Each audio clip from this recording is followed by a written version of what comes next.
अनु जी, मेरा आपसे ये सवाल है। देखिए, इन लोगों के आरोप तो बड़े स्पष्ट हैं और वो इसीलिए स्पष्ट हैं क्योंकि राहुल गांधी जब वायनाड जाते हैं तो कहते हैं कि वायनाड मेरा परिवार है। इसलिए मैं आपके करीब आ गई हूँ ताकि आप मेरा सवाल सुन पाए। लेकिन वहीं जब अमेठी की बारी आती है तो वो परिवार बदल क्यों जाता है समय आने पर? बोलिए मैडम, बोलिए।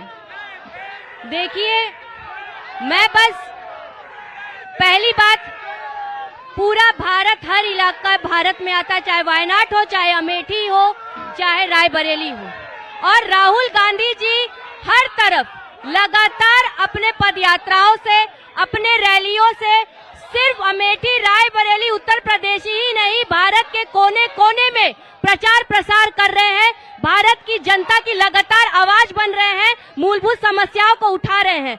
अभी बीजेपी के प्रवक्ता जी कह रहे थे, परिवारवाद की बात कर रहे थे। मैं इनसे जरा पूछना चाहती हूँ, केसरगंज लोकसभा सीट में कौन सा प्रत्याशी घोषित हुआ है? बृजभूषण जी का अगर बहुत ज्यादा विरोध है बृजभूषण का, तो आपने उनका टिकट काट के उनके बेटे को टिकट पकड़ा दिया। क्या ये परिवारवाद नहीं है? राजनाथ जी के बेटे का कौन सा बहुत बड़ा राजनीतिक संघर्ष है कि उनको आज विधायक बने बैठे हैं? और आप कह सकते हैं अमित शाह जी के बेटे, उनके पास कौन सा क्रिकेट का बहुत बड़ा तजुर्बा कि वो बीसीसीआई के अध्यक्ष बने बैठे हैं? तो परिवारवाद, और अनुप्रिया पटेल जी की भी मैं बात कर दूं, आप उनको भी बहुत बड़ा श्रेय देते हैं। आपके जितने भी दल हैं, जितने भी आपके गठबंधनीय दल हैं, चाहे आप चिराग पासवान जी की बात कर लीजिए, अनुप्रिया पटेल जी की बात कर लीजिए, अमित शाह के बेटे की बात कर लीजिए, क्या ये परिवारवाद नहीं है? आप खुद परिवारवाद को इतना बढ़ावा दे रहे हैं। मतलब केसरगंज लोकसभा सीट में केसरगंज वाला आपका पॉइंट, अनु जी, केसरगंज को लेकर सवाल देंगे। एक सेकंड, मैं केसरगंज को लेकर जवाब देंगे अनु जी, लेकिन अभी भी जो अमेठी वाला सवाल था वो बार बार छूट जा रहा है। बिल्कुल नहीं छूट रहा है, वो आपकी नजर में छूट रहा है। नहीं, मेरी नजर में नहीं, सबकी नजर में छूट रहा है, सबकी नजर में छूट रहा है। ऐसी क्या मजबूरी हो गई? एक मिनट, बस एक मिनट, मैंने आपसे 5 पॉइंट पूछे थे, अभी तक आपने एक पॉइंट नहीं बताया। नहीं बताया मैडम, बताइए।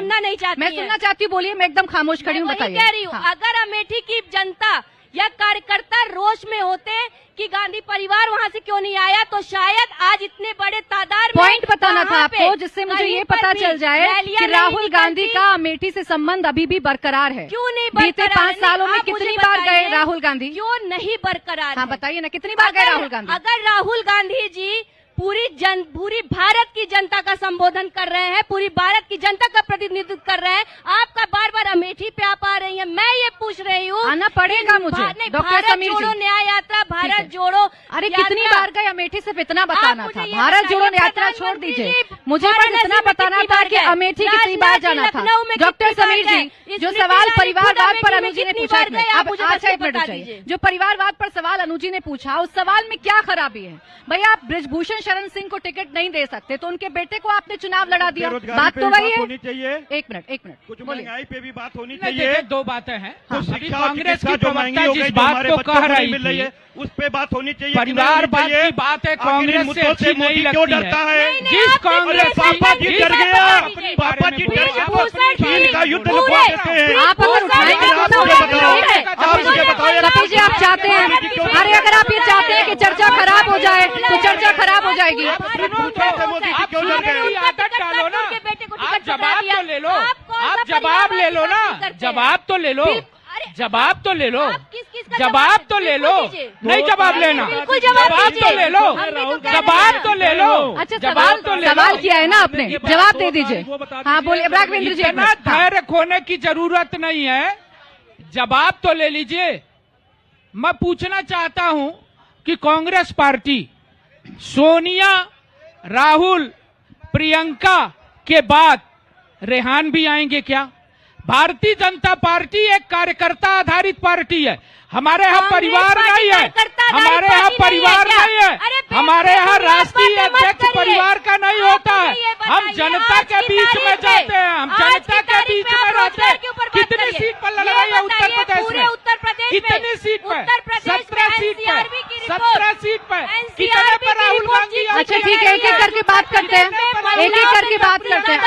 अनु जी और समीर जी, अनु जी और समीर जी, देखिए जनता के मुद्दे, एक सेकंड रुकिए, जनता के मुद्दे आने चाहिए कि नहीं आने चाहिए? ऐसे अगर शोर मचाएंगे, एक दूसरे पर आरोप प्रत्यारोप करते रहेंगे तो ना महंगाई पर बात होगी, ना बेरोजगारी पर बात होगी। पार्टी 17 सीटों पर उत्तर प्रदेश में लड़ रही है, ये कार्यकर्ता आधारित पार्टी है, तो बताएं कि राहुल और प्रियंका कितनी सीटों पर होगा कि राहुल गांधी और प्रियंका पे होगा? नहीं गए। ये देश की जनता को राहुल गांधी और प्रियंका और मोदी से कुछ नहीं मिलने वाला है।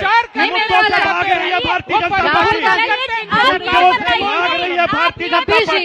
कपिल जी चर्चा प्लीज मत खराब करिए। आपके नेता हैं, आपके साथी को आप इतना काबिल नहीं समझते कि वो अपना बात रख दें? अपने साथी को इतना काबिल नहीं समझते? मैं नहीं भाग रही। जो अनु जी ने बोला, उसी के सवाल का जवाब आपको मिल रहा है। उत्तर प्रदेश में सबसे ज्यादा सरकारी नौकरी हमारी सरकार ने दिया। 17 से लेके 24 तक 6.5 लाख सरकारी नौकरी आज तक इतिहास में किसी सरकार ने नहीं दिया था। योगी आदित्यनाथ जी की सरकार ने दिया। हम पूर्वांचल के अंदर अगर आपके साथी बोल रहे हैं और आपको भी बोलने की जरूरत पड़ेगी तो ऐसे काम नहीं चलेगा। अच्छा ठीक है, बोले कपिल जी, आप रुक जाइए। डॉक्टर समीर जी, अच्छा 1 मिनट रुक जाइए, मैं मुद्दों पर ही बात कर लेती हूँ। 1 मिनट बस 1 मिनट रुक जाइए, थोड़ा सा मुद्दों पर बात कर लूँ। समीर जी थोड़ा सा मुद्दों पर बात कर लूँ। आइए मुद्दों पर ही बात कर लेते हैं। आप मुद्दों की बात कर रहे हैं, चलिए अपनी सरकार की बात बताइए और इनकी सरकार की बात बताइए। कानून व्यवस्था के मामले में आप कहाँ थे, रोजगार के मामले में आप कहाँ थे, और इनकी सरकार कैसे आपसे पीछे छूट रही है? देखिए बहुत सीधी सी बात है, गोरखपुर की धरा पे आप खड़ी हैं। मैं गोरखपुर में सपा का कार्य गिराता हूँ और ये जरा हमारे भाई साहब भाजपा का कार्य गिना देंगे।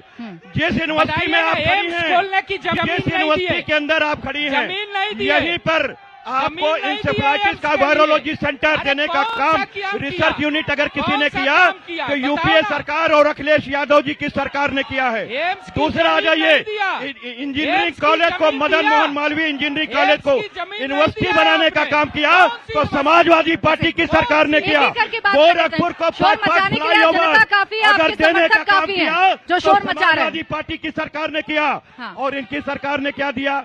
कहा था कि गोरखपुर यूनिवर्सिटी को सेंट्रल यूनिवर्सिटी बना देंगे। अच्छा। डबल इंजन की सरकार है। अच्छा। गोरखपुर यूनिवर्सिटी को सेंट्रल यूनिवर्सिटी नहीं बनाया। ये धोखेबाज भाजपा है, ये धोखेबाज भाजपा है। धर्म के नाम पर वोट तो बताइए ना, गोरखपुर में आपका आखिरी बार